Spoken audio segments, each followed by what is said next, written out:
Hello there, welcome to the news review on Unilag TV. The removal of fuel subsidy has been a highly debated topic in Nigeria, with wide-ranging consequences for various segments of society, including Nigerian students, which has led to, amongst other things, increase in cost of transportation. Today's discussion is on the impact the removal of fuel subsidy has on the university students living in and off campus of the University of Lagos. To have this discussion and more is a public affairs commentator who will be joining us right after this break. I am Vina Peters. We'll be right back.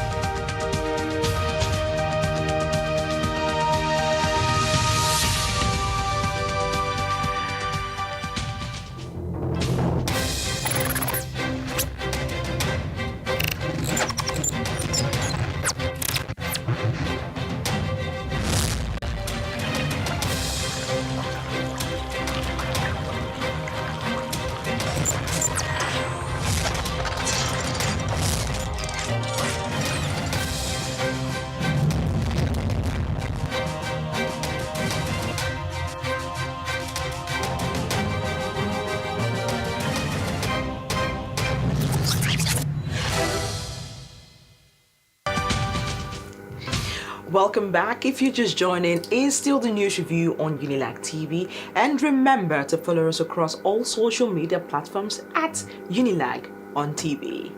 We are discussing the impact the removal of fuel subsidy has on university students, and I have with me in the studio Mr. Alex Ekemena, a public affairs commentator. Welcome to the program, Mr. Alex. Thank you very much. It's good having you here. Yeah, it's my pleasure to be here too. All right, so before I dive into my questions for today, tell me your honest opinion about the removal of fuel subsidy. I think it is an inevitable decision that has to be taken. Okay. Because we've gotten to a stage where if we don't remove it, the fuel subsidy may remove Nigeria.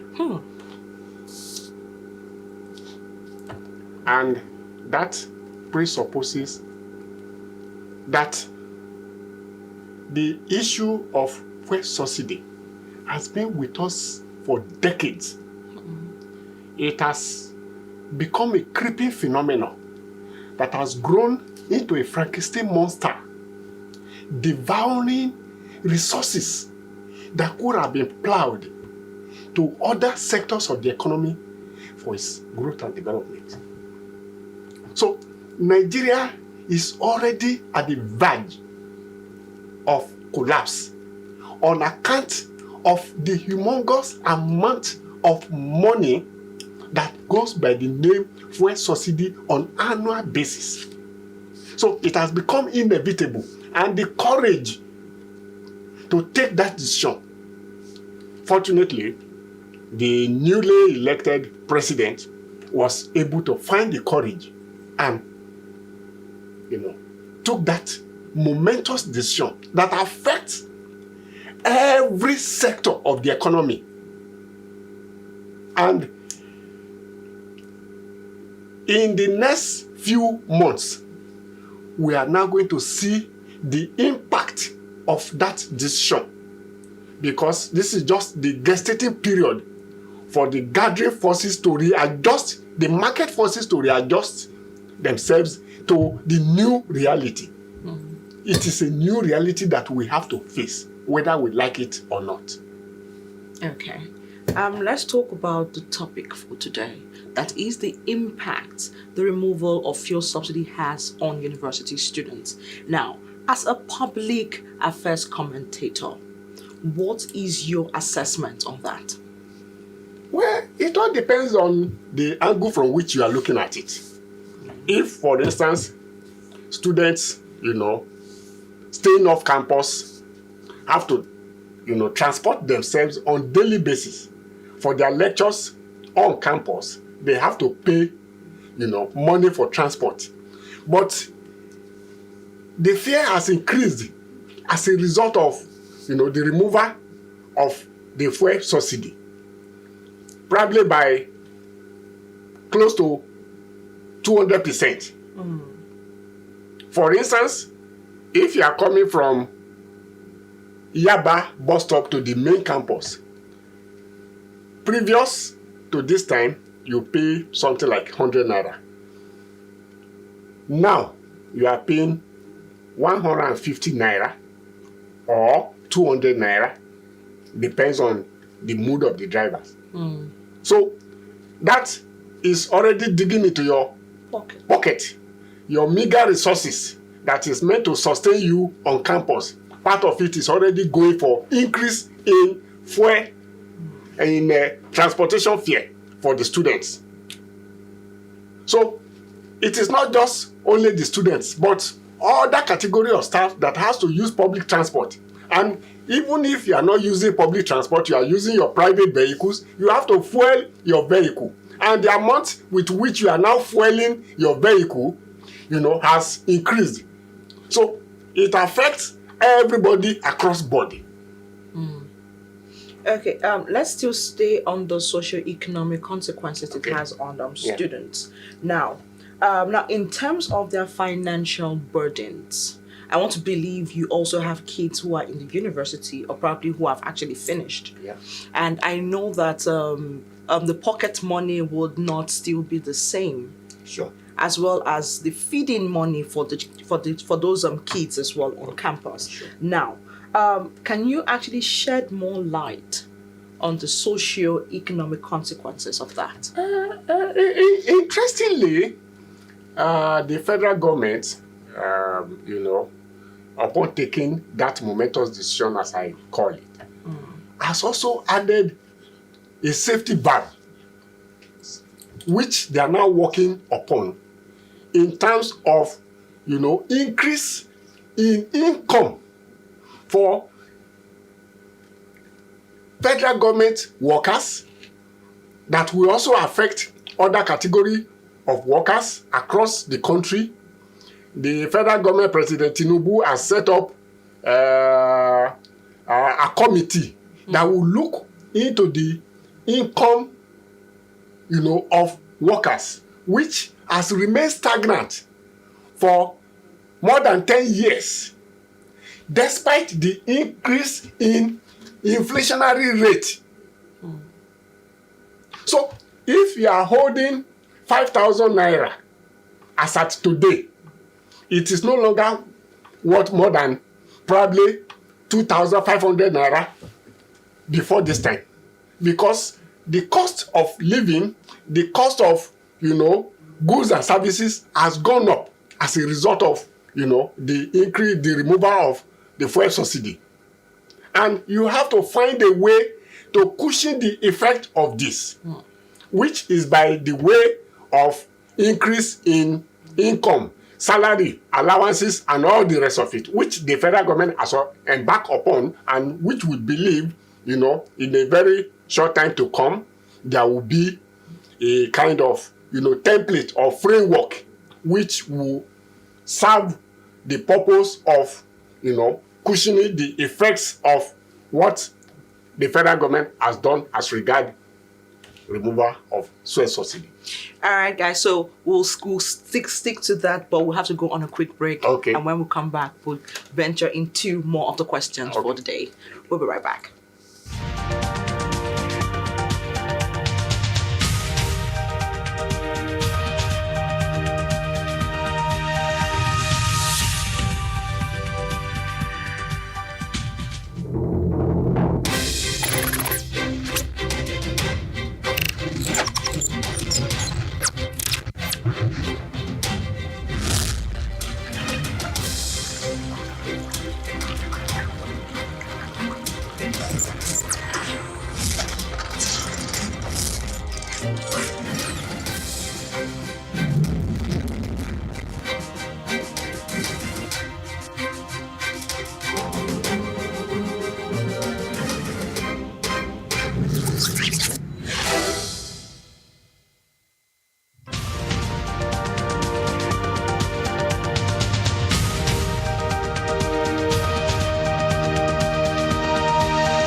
welcome back from that quick break. Before we went on a break, we were talking about the cushioning effect of the fuel subsidy on the university student. And I still have with me our public affairs commentator, Mr. Alex Ekemena. So please continue speaking about the cushioning effect. So what can be done for university students to have an equilibrium between this fuel subsidy and as well as how their living condition can be balanced, and for them to be able to focus well in school and not actually think about that aspect of life? There is probably not going to be that kind of equilibrium you are thinking about. Okay. Because there will be variations in what comes to each student to sustain him or her in school during the period of his schooling. That depends on where they are coming from individual family background they are coming from. If they are well-to-do in terms of, if the family is well-to-do, maybe probably members of the elite, the kind of money that they are going to give to their ward is going to be different from, students who came from, poor family background and the rest of it. Interestingly too, I still have not been able to study that in depth. The federal government has also announced, these student loans, which from the little I understand of it is also going to help, cushion the effect of this inflationary pressure that has been mounting on the system for so long. So if students are able to access these loans in whatever form, that will help in cushioning the effect of the cost of living, and also the cost of purchasing educational materials with which they are going to study. So that body of student loans has become imperative if it is well implemented in what I would call in equity and fairness, without, putting in bureaucratic bottlenecks by the school administrators, because that area has to be worked upon critically.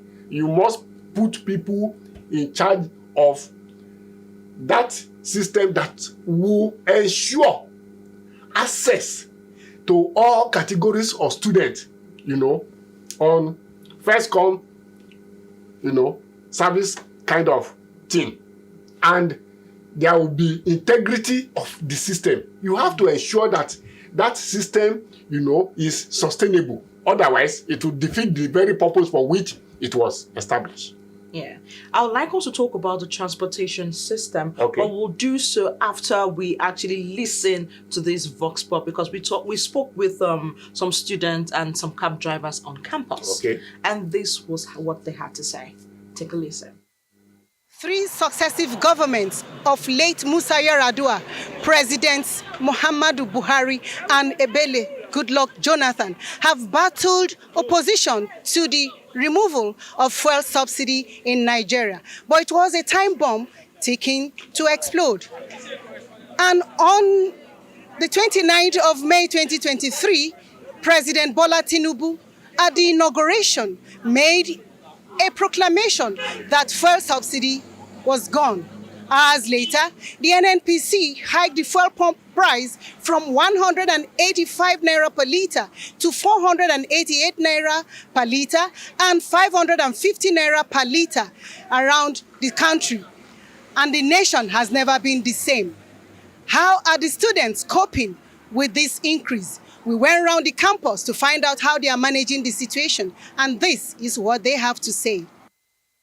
The fuel subsidy is really affecting me honestly because I'm staying very very far, and the increase of transportation now is crazy because they did not even top it with just 100 naira or two. Like it's literally like transportation were entering 200 before, it's now 500. So we are really really living above. Like in a day I spend almost 5,000 naira for transportation to fro, and it's not easy honestly. Transportation is really taking a lot from our pockets, our parents' pockets, and it's not easy at all. Like anything that the government can do, the president can do, they should try, because we students is really affecting us. We are living above our budget, we are taking more things from our pockets. Like even our pocket money is no longer enough because transportation is really taking much.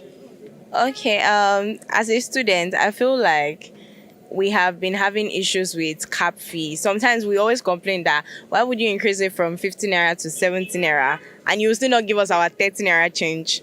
So basically, I just feel like if the whole government wants it to be better for students, they should probably just provide transport. Because they're saying, oh, they are removing subsidy, but we're still feeling it. Most people here take 1,000 naira in a week. And how will you do transportation on that? It's just not working well for us. So I just feel like maybe they should be allocated transportation for it has been difficult for students. I think the past 2 weeks that the cost of fuel has gone up, and some people have to trek, and some people don't get their change. According to what I've heard, you are coming from the school gate, instead of paying 15 naira, you're paying 17 naira. The driver doesn't have 13 naira. So imagine if you pay that for a period of like 3 weeks or a month. So you know how much of 13 naira has gone out of your money that you can't get back. So outside school as well, Uber, Bolt, in-driver, rider, the cost of transportation has gone up. Even if you're using public transport, has gone up. So it's more like adding to the stress of students, and it's a distraction to studies. Looking at the fact that we're even writing exams currently, people will have to trek half of their way here. It's a distraction. It's unfair. I believe that if the government should do something for students, maybe like a bus that can transport them from a particular location to school and take them back at a discount or for free, that will go a long way in easing all the stress. That's real. We are not making what we should be making. So most of the returns we have go for fuel. So it's affecting us negatively. That is it. Then, the palaver that one creates is the change, 30 naira change, 20 naira change. These currencies don't have value in Nigeria anymore. So in most cases, we don't have them. And we beg the students, we go all out to make sure we get it for them. And that is it. So what we want government to do is to, according to them, they promise palliative. I don't know how that will quickly come up. They should do that so that the effect of the subsidy will be minimal if they can quickly create the palliative. Especially they talk about student loan. So if they do that, I think the students themselves, they will be all right. But for the cab drivers, I don't know the palliative they will give us.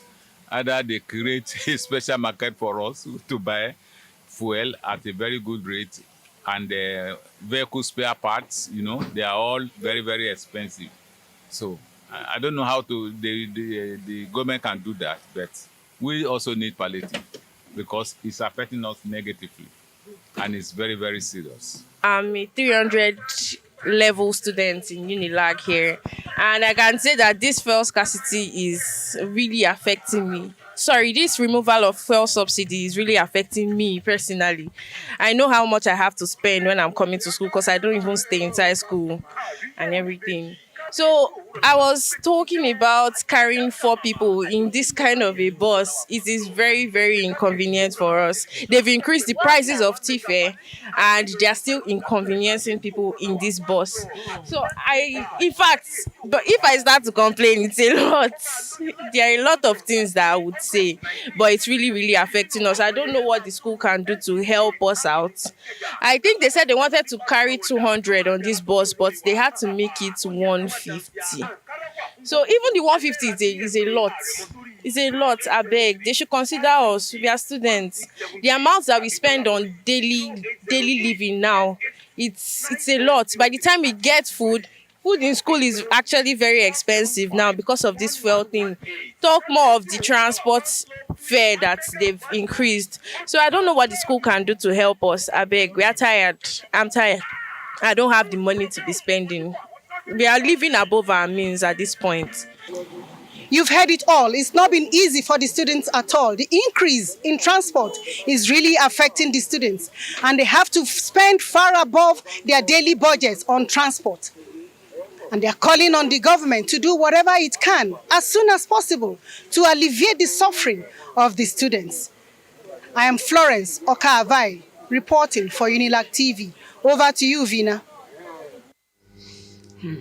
Mr. Alex, you heard what the students and some of the cab drivers on campus had to say concerning the removal of fuel subsidy and how it actually affects them. Yeah. So in general, what can you actually say before we begin to pick out individually their distress?